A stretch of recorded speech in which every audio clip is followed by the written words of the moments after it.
to, you know. Right. The reason I never liked Caleb Plant, bro, is because he says dumbass shit like that. He always thinks he's like the second coming of Mayweather, or there's always some stupid shit happening. But if you look at his track record, you know, he talks like he's a killer, but in the ring, he can't finish people. So if you can't finish people in the ring, then you're not a killer, bro. Stop trying to act like you're a killer. You're not.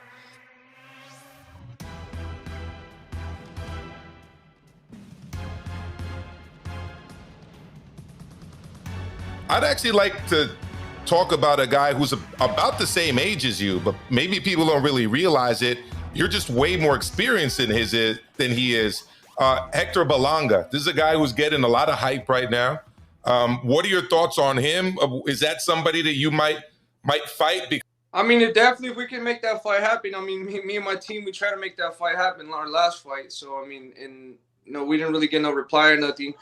But I mean, he's getting hyped for a good reason. You know, I mean, he has 17 fights, 16 knockouts in the first round. You know, he's Puerto Rican. You know, he's knocking people out. You know, really good. So these are the type of challenges I want to take for myself. These are the type of challenges I want to take on for myself, just to see that I'm actually doing what I'm supposed to do, and I'm going in the route I'm supposed to take. You know, I feel like I want to be a Hall of Famer when it's all said and done. I want to be a Hall of Famer. So I got to fight multiple great fighters, multiple world champions, and these high-level prospects, and if I want to be a Hall of Famer. So that's exactly what I'm trying to do. Edgar Berlanga, he knows that I want to fight with him, and I'll make it happen right now. If we can, I'd love to make it. I'd love to make it happen right now. I mean, it would probably be a pay-per-view. You know, it'd probably be a shitload of people that attend the fight, you know, because he's Puerto Rican, I'm Mexican. So there's a lot of hype behind that fight too. So, I mean, why wouldn't I want to get it made? I've been professional almost, I think this is my 8th year professional. Next year is going to be 9 years professional. So, I feel like I'm a young veteran, man. I'm 24 years old, but I'm a young veteran in there. And, you know, I'll fight whoever right now. I want a little bit of excitement. Yeah, David, I had an interview with Demetrius Andrade a couple of days, and he was talking about, you know, trying to position himself to get that Canelo fight. And I mentioned your name, and I said, well, if you fight David Benavidez, you can take that #1 spot if you beat him. But then he said, well, that's a big fight. That's a big fight. We're going to need big money. You know, of course, that fights make sense. You know, I feel like everybody now thinks that the only big fight there is being made is them versus Canelo. Whatever the fighter may be, whoever it might be, from Charlo to Caleb Plant to Demetrius Andrade. But for me, you know, it's very simple. I'm here to fight the best, and if somebody considers themselves the best, then that's the type of person, or that's the person I want to fight. You know, Demetrius Andrade, you know, he's a great fighter. I've been watching him since he came out, since I was a little kid. I was like 12 years old when I first seen him fight. So, I mean, I think he's a great fighter, and I would love to fight him. And, you know, if I could beat Demetrius Andrade, which I think I can, you know, that would be a great fighter to have on my resume. So, you know, for me, I'm willing to fight whoever. I mean, I'm the #1. I got the #1 spot, you know, for the WBC, and I'm fighting another title eliminator. So, I mean, I think it's just going to solidify myself as the #1 contender. So, I don't know. I'm just here to give you guys the best fights you guys want to see, you know, whether it's with Canelo, Caleb Plant, all of them. You know, I'm just ready. I'm just, you know, working to get the opportunity to get in the rings with the guys and, you know, just give you guys a great fight. Disappointed in Charlo's response after he called you out, and then you said, let's get this thing on. Then he's like, well, is he vaccinated? He's got to be over a certain age. Like, that's just, I don't understand this new age of fighter, man. He's not a new age, though. He's already like 32 years old, man. I mean, I'm the new age. He's not. So, I mean, I'm not trying to talk shit about him. I mean, but like so I seen when I fought, you know, and then they interviewed Charlo or whatever. Then he had his little rant, like he always has his fucking rants, because that's all he likes to do is run his mouth. He had his little rant saying, oh, yeah, David Benavidez gets his too much. I'm going to knock him out. I'm putting him to sleep. I'm like, all right, cool. We about to get this fight. You know, I call my people. I said, what's up with when this fight going to be made?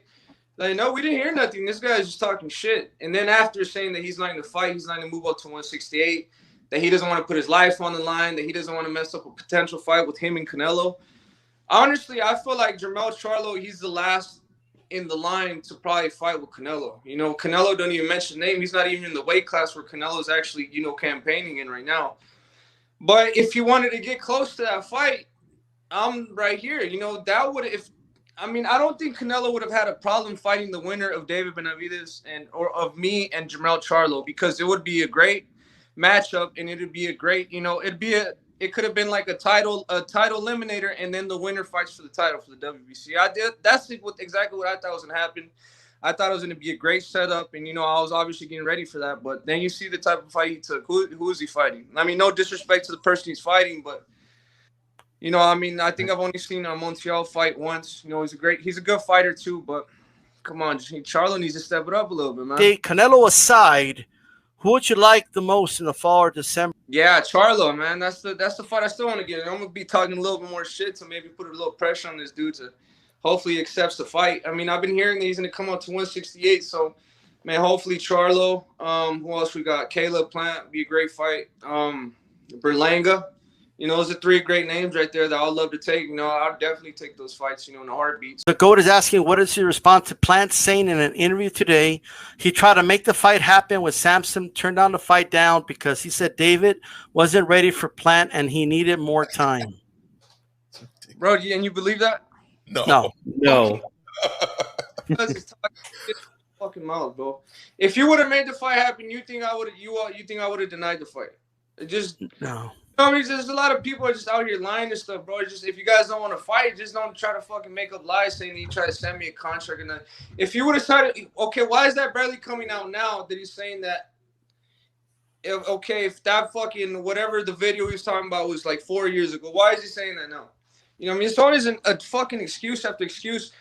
If he wanted to fight me, I would have definitely fought him instead of him fighting. What's the guy he just fought? Truex. We could have made the fight happen versus me and him. We're in camp at the same time. So if he would have really wanted to fight me, why didn't he make the fight happen? He would have made way more money if that's what he's looking for. He's looking for money, supposedly. He would have made way more money. And, people would have respected him more taking the fight with me than taking the fight with Truex. You know what I mean? So there's a whole bunch of people, it's lying, saying, stupid shit, man. If you guys wanted to fight me and send me a contract, I would accept it. I don't run from nobody. Usually have beefs with people. Where did this beef with Caleb Plant stem from? I mean, you mentioned he talks a lot of trash, but it has to be deeper than this because you're cool with everybody. I never see you have a bad word to say about anybody, and I'm not saying he doesn't say bad words about you. So I'm not saying he doesn't elicit a response from you, but where did this all stem from? I mean, there's been a lot of not beefs, but it's just, I feel like it's just like, what is that called? That word called? It's just like rivalries, man. I mean, that's how it has to be. I mean, I feel like people don't think I'm talking shit to people because I come off as a cool guy. But at the end of the day, there's a lot of fucking people I don't like. And, my weight division, a lot of people in boxing I don't like. But, I mean, I'm not going to – the way I want to come out, I want to come out off as a professional and all that. But Caleb Plant, man, this always – ever since I first met the guy, and there was a video, I don't know if you guys seen it, him and my brother get into it, and then he sucker punched and all that. Yeah. Okay, he sucker punches my brother, then runs behind his trainer. You know what I mean? That's like some sucker shit right there. But I mean, whatever, man. I mean, it is what it is. I'm never like that guy. I'm never gonna like him, even after we fight. I mean, I never want to be cool with him at all. So I mean, that's just how that is. David, if Canelo and Caleb Plant end up unifying and getting that matchup this year, how do you see that fight playing out? And the type of fighter that Canelo is and the type of fighter that Caleb Plant is, I feel like Caleb Plant probably start good the first couple rounds, but if you really pay attention, Caleb Plant, he kind of seems to run out of gas, the last 4 rounds, and I feel like with Canelo, you can't at all. You have to be, really on top of your game and in every single moment of the fight. So I feel like, Canelo, I feel like he knocks out Caleb Plant. Hopefully he doesn't, because I want to be the first one to knock out Caleb Plant. So I mean. Do you see himself pricing himself out of this fight? Could possibly happen, man. I don't think he'll price himself out of the fight, only because I think Canelo, he really wants to be undisputed, and there's never been an undisputed champion at 168. So for whatever he has to pay him, I think he's gonna end up having to pay him. How much did Billy Joe Sanders get? 8. He got 8. Reportedly, yeah.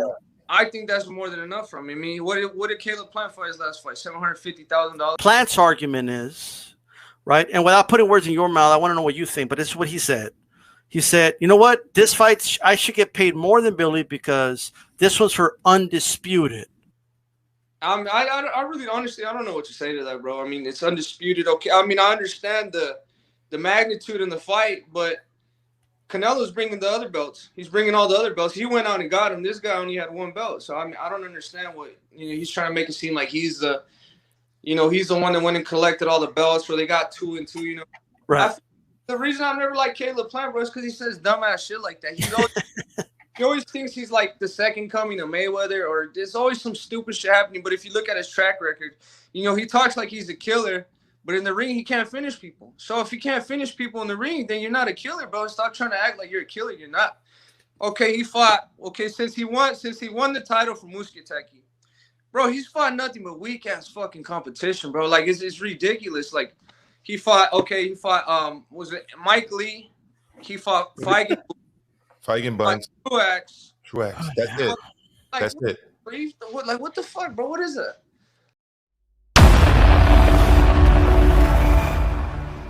I see some interviews of yours that you've already addressed enough about, missing weight 2 fights ago. You did make weight on your last fight. But what I want to ask you is, how comfortable were you making the weight? And do you feel comfortable where you could still stay at this weight class for a couple of years, or will you be moving up to 175 soon? No, I felt more comfortable about staying at the weight class, 168. I think it was just trying to show everybody I can make the weight, and I have no problem doing that. There's a lot of trash talk, a lot of people saying all this stuff, but I was on weight a week like before the weigh-in, you know what I mean? And just to show everybody I could stay on there. I think what I just had to do is, I'm not using no excuses or none of that, but when I missed the weight, everything, my girlfriend was pregnant, going through all this stuff, and it really kind of puts a little bit of a stress on you, especially when going through COVID, having a baby, fights getting canceled, all this stuff. But I paid the price. But right now, I feel like I could be at super middleweight for at least 3 or 4 more years. I feel very comfortable right now, especially after I've been taking care of myself. And I weighed myself. I was at 190 after training. And I'm not even trying to lose weight or nothing. So 21 pounds is nothing. And I still got 15 weeks left to my fight. So by the time I leave here, I want to be 184. And it's super. Especially was like 14 pounds in 10 weeks is, it's nothing. It's nothing. So I'm very comfortable right now. Young generation that's talking a lot about money more so than the fights and stuff, but like you're the youngest one out of all of them. Obviously, you are a prize fighter, and of course you want to get paid for the work you do and putting everything on the line. Like do you think like you're not wired that way because maybe have confidence they don't? I'm not really too sure, and I really can't speak on how other fighters think. I could just tell you how I feel, but I feel like I really think it was the past generations, really kind of like gave everybody that mentality. Like at first it was Floyd, and everybody's seen how successful Floyd was. So I feel like they're trying to follow his blueprint. They're trying to feel like, we're going to ask for this crazy amount of money and they're going to give it to us because they have to give it to us. No, they don't have to give it to you. You know what I mean? And then after Floyd, it was Broner. So, I think it's just seeing stuff from like other like fighters, like other past generations. I feel like that's why all this talk about money and all this stuff. Obviously everybody wants to get paid, and we do deserve to get paid, but sometimes people, they just overprice themselves, and I feel like it's because of definitely just because of what I just mentioned. Floyd and Adrian Broner and Gervonta Davis and all that. Do you feel like? Is there a little bit of like, I'm going to beat him better than Plant did or something? Is there something in there that you want to prove a point beyond just winning? That you want to just really beat him up to give a message to people like, look, Plant ain't all that. Look at what I did to the dude like he beat. You know what I mean? That's definitely the plan that we're going to do. But my plan is always the same thing. Whatever fighter it is, it doesn't matter who fought him before. I want to go in there and stop people just to show, everybody the type of person I am, the type of fighter I am. I feel like that's why a lot of people like me, and that's why a lot of people, they really support me and they're really behind me, because it doesn't matter if everything there. If there was no trash talk during the lead up to the fight, or if there was trash talk, I'm gonna still go in there and try to end you, man. Like if I hate you, no matter what. But it's because that's the type of fighter I want to be. That my idols are the same way. Tito Trinidad, Oscar De La Hoya, Marco Antonio Barrera, they'd all go in there and they're trying to, really dismantle everybody. And that's the type of fighting style I've had since I was a little kid. So, it's going to continue. It's always going to continue being like that.